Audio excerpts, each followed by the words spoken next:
So good evening, good morning, good afternoon. I'm not sure where you are in the world, but thank you so much and for joining us, and a huge big welcome to all of our guests and distributors.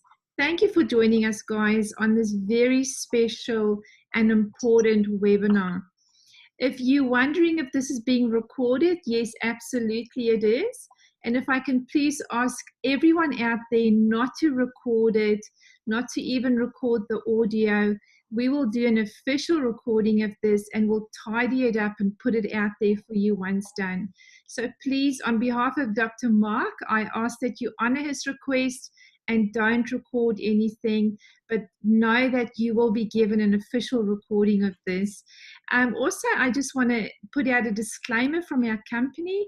So we do never ever claim to cure, heal, prevent, or mitigate any disease. We're just merely talking about good advice on how to stay healthy. If you haven't met me before, my name is Charlotte Venter. I'm from the Sunshine Coast of Australia and have been working with this company and this product specifically now for just over 2 years. Our special guest today, if you don't know this, you are in for a treat with Dr. Mark Gordon from South Dakota, USA.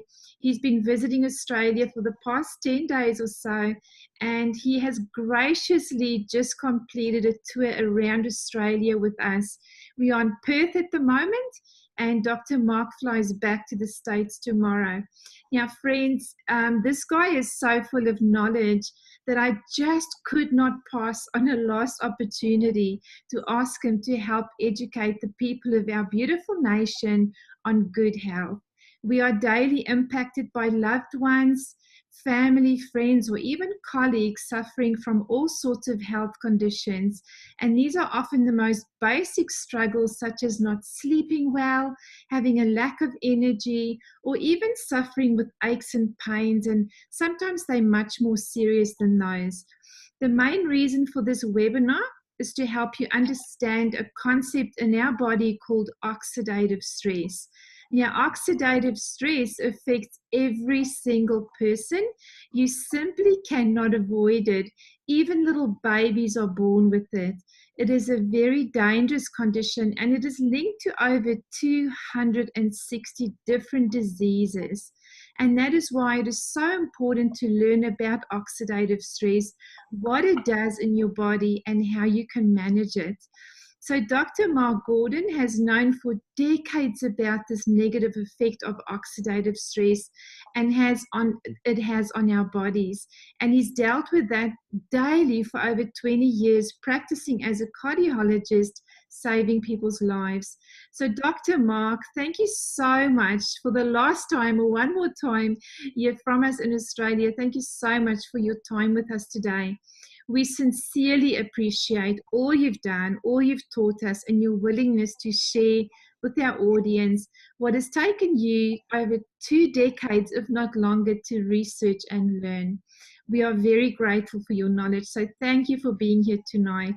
So my first question, Doctor, is going to be, would you please share a little bit about your history as a cardiologist and what made you so aware of oxidative stress? Well, I began medical school just like every other young adult who goes to medical school, and I had an interest in helping people, but I was really interested in prevention. And in medical school, in allopathic medical school, you're taught how to fix things after they're broken, diagnose the problem, and put in place a treatment plan, be that medications or surgery. But always in the back of my mind, I had an interest in prevention. And ultimately, I went and did a fellowship in anti-aging and regenerative medicine and learned a lot of different techniques to help people get to the point that they needed to have a cardiologist in the first place. And on that, I learned a lot about natural plant-based therapies, nutritional supplements, and so forth, and learned that the biochemistry of many of these plant-based compounds was actually the same as the pathways through which a lot of modern medications were. And so with that, I kind of had an aha moment that I said to myself, you know, why don't we try some of these plant-based therapies or nutritional supplement therapies prior to using the toxic medications that so many people are put on by their allopathic physician? And so in the back of my mind, I knew that I wanted to do a preventive type clinic, but the problem was that doesn't make a lot of money. And when you're in a group of cardiologists that, they want us to make a good income and they want us to contribute to the group, preventive medicine was just not going to be something that was going to do the job. So I was looking for a way to be able to do that. And about that time, I was asked to watch an ABC News story that was done back in 2005. And many of the people who were on this Zoom meeting probably have seen that. And that opened my eyes to this product called Proteindum. And I watched the ABC investigative report. I went to PubMed. I read all this on Proteindum. I already knew what oxidative stress was as a cardiologist. I knew that it was instrumental in the development of cardiovascular disease, both congestive heart failure and coronary disease, as well as many, many other conditions. And I knew that we didn't have any medications that treated the problem of oxidative stress. We had medications to treat in the form of cholesterol medications, high blood pressure medications, and so forth, but nothing that got to that root cause of oxidative stress. So I got very interested in Proteindum. I got very interested in the Nrf2 pathway as a result of that, and just have found that activating Nrf2 can have so many beneficial effects in so many different areas. Awesome. Wow. So, Doctor, can you, in layman's terms, explain to us what does oxidative stress mean? Like, how do we get it? Oxidative stress is a byproduct of creating energy in our bodies. Our cells make energy in the form of ATP, and the byproduct of that process, or the exhaust or waste, is free radicals. Free radicals are toxic molecules that will damage any part of the cell that they bump into. And over the years that we're alive, these repeated hits to our cells from the free radicals do enough damage that they lead to all of the signs and symptoms associated with aging, as well as many of the health conditions associated with aging.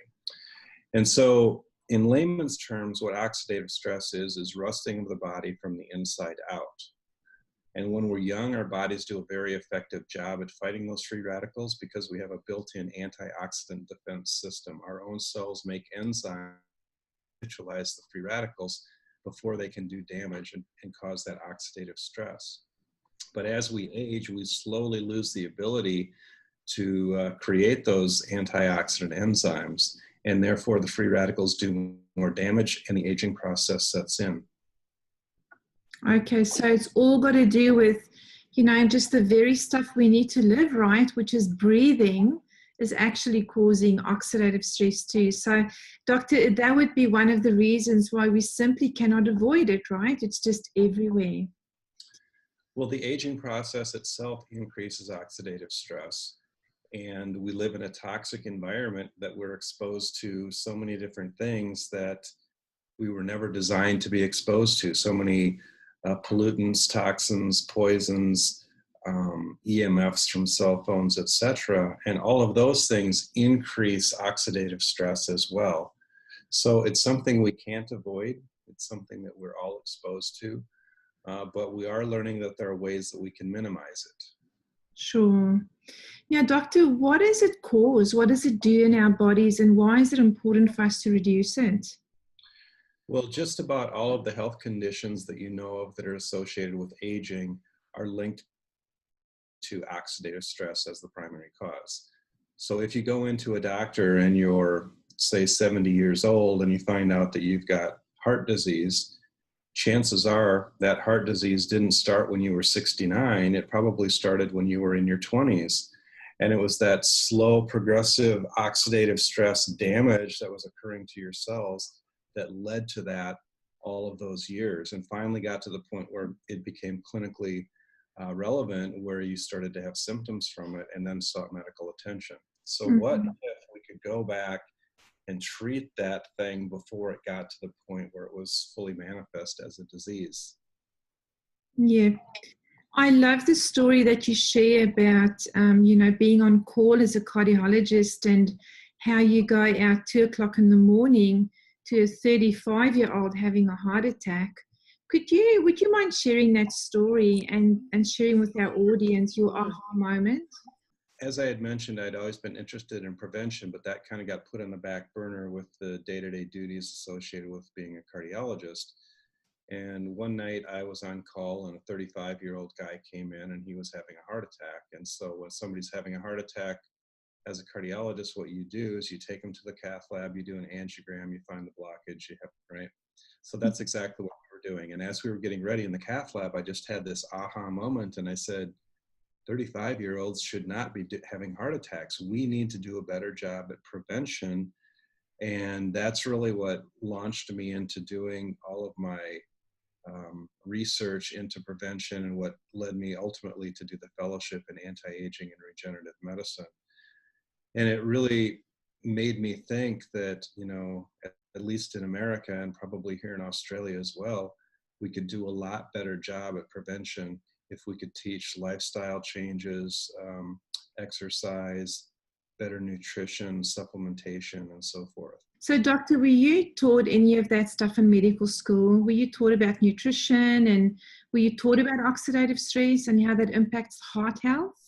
We were taught about oxidative stress and how it's a primary cause of not only heart disease, but many other health conditions, again, associated with aging. I mean, just about everything you can think of, from type 2 diabetes to neurologic conditions like Alzheimer's and Parkinson's, kidney failure, many types of cancer, etc., are all linked back to oxidative stress. So we were taught about that in medical school, but we weren't really taught to do anything about it. And in the one nutrition conference or one nutrition class that I had, one lecture on nutrition in 4 years of medical school, we had the instructor stand up and tell the entire class that the only thing that nutritional supplements did was gave you expensive urine. Oh my gosh. Unfortunately, most allopathic physicians were taught the same thing. And that's why when you go to a doctor, if they're an allopathic doc, an MD in the US, they will often, you know, poo-poo Protandim or any other nutritional supplement because they were taught that they don't do anything and they don't understand the biochemical pathways through which they work. And they haven't taken the time to actually sit down and research what these things can do. Yeah, look, that's a common thing. We often speak to medical professionals and they've either never heard of it or they've really given it no second thought, which seems so bizarre because if it's such a big reason why people are getting sick, you'd think people would focus on that, especially the health professionals.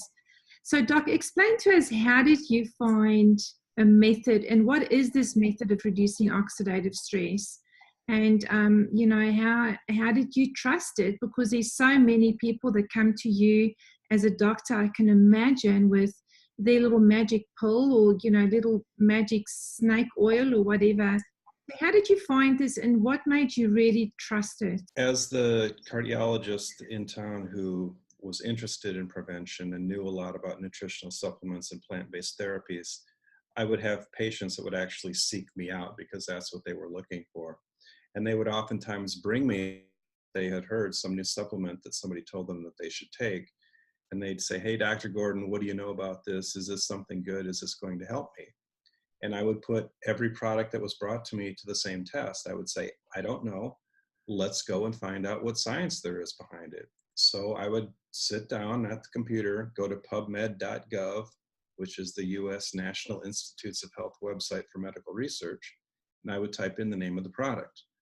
And 9.9% of the time, there was no research whatsoever. So I would go back to the person and I would say, you know, based on what I've seen, there is no research on this, so I can't make a recommendation about this particular product because without any research, I don't know if it's going to do anything for you.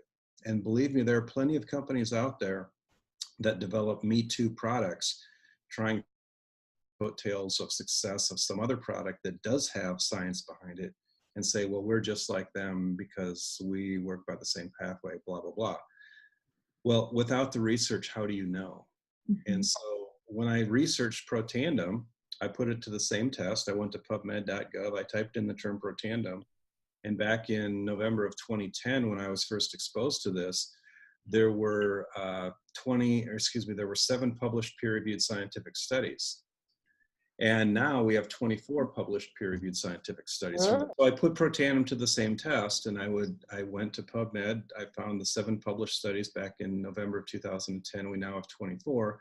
And when I looked at the places that were doing the research, they were very, top-notch universities in the United States, predominantly places like Texas Tech, Harvard, Ohio State, Louisiana State, big universities doing very, very good research. And it was the institutions that were doing and funding the research. It wasn't the. And so when I read these, I was like, oh my gosh, there's studies on skin disorders, there's studies on heart disorders, there's all sorts of different studies out there. And obviously as a cardiologist, I really was interested predominantly in the heart studies.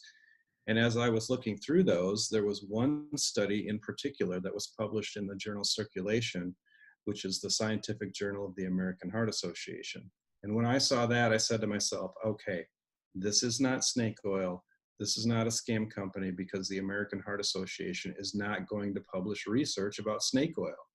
So at that point, I was all in. I said, this is a product that I want to take. I want to learn more about. I want to give it to some people that I know that have some significant health issues and see what happens. Doctor, can you explain to us then this product? What is it, and exactly how does it work? How does it reduce this oxidative stress in your body? Has that actually been proven? Is there a study to show that, it has been proven that it does reduce oxidative stress? Oxidative stress, as we mentioned, is linked to so many different conditions. And when I first heard about Protandim, I didn't know the pathway through which it worked. It works through this pathway called Nrf2. I didn't know what Nrf2 was when I first heard about it, and I thought to myself, oh my goodness, why don't I know about this pathway? I'm a doctor, shouldn't I know about this pathway? But what I found out was Nrf2 was discovered in the mid-90s, which was after I had completed my medical school. And prior to Protandim, there had not been any products, either drugs or supplements, that were Nrf2 activators that were used for anything. So there was really no reason why I would have heard about this pathway. So I didn't feel quite so dumb at that point. But my point is, if you go out and you talk to doctors and tell them to explain Nrf2 to you, you're probably going to get the deer in the headlights look from them, because they're not the foggiest idea what you're talking about. So with that being said, when I first heard about Protandim, as I said, I didn't know the mechanism of action. The ingredients are green tea, turmeric, milk thistle, ashwagandha, and bacopa. And what was found, and this was actually published in the first scientific study on Protandim, was that combination of those 5 ingredients in the right ratio enhanced the effect 18 times over any one of the individual ingredients. So that was a big deal. But the pathway through which this works is called Nrf2 or Nrf2. Nrf2 is a protein that's in every cell in your body, and when it gets turned on or activated, when something hits the cell that is a Nrf2 activator, the Nrf2 goes from the cytoplasm of the cell into the nucleus, and there it attaches to a very specific segment of DNA called the antioxidant response element.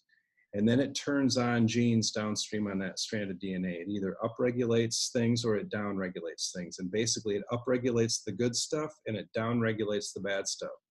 So you get increased production of anti-inflammatory, anti-fibrotic, and antioxidant enzymes. And you get decreased production of pro-inflammatory and pro-fibrotic proteins. So that's the best of both worlds. So in the study, the first study that was done on Protandim, it was a human clinical trial, showed a 40% reduction in oxidative stress after 30 days of use, and that was in the US. And I had never seen any product, drug, or supplement that type of reduction in oxidative stress. That was a big deal. And to date, I still have not seen anything else on the market that can lower the oxidative stress to that level. Wow, that's amazing. Dr. Mark, where can we find these studies? If a medical professional that's on here tonight wants to have a look at it, where do they go? Just go to pubmed.gov, pubmed.gov. As I said, that's the National Institutes of Health website for medical research. And you can just type in Protandim into the search box and they will all pop up for you to read there. Excellent. You know, one of our, I think you heard this story on the tour we've just done, one of our distributors works for some specialists, and the one guy specifically, she was telling him for months and months and months about Protandim and that he really should have a look. And he just said, yeah, whatever, I'm too busy. And the one day she just sort of in passing, she said to him, you do know that there's 24 studies on PubMed? And he just looked at her and he said, get me some straight away. So it just straight away, you know, for medical professionals, you know that's credible, right? When you see a study on there, you know it's credible. Well, that's where doctors go to find out the latest research on whatever topic they have an interest in. So yeah, physicians know what that website is. You don't have to tell them. And I wasn't told actually to go there after I watched the ABC report. I just knew as a physician, that's where you go to check things out. Excellent. Yeah, Dr. Mark, I've heard people say, well, I take turmeric, and, you know, turmeric, if you go there's lots of studies on turmeric to prove that it does all sorts of stuff. And, you know, that's enough. I don't need your Protandim. What would you say on that? Turmeric is great for anti-inflammatory effects, but the problem is it doesn't have by itself the Nrf2 activation. And that's really where the power is in Protandim, is the Nrf2 activation. So prior to them putting Protandim together with the 5 ingredients that are in it, they tested the ingredients individually. And individually, none of the ingredients really did very much at all as far as activating those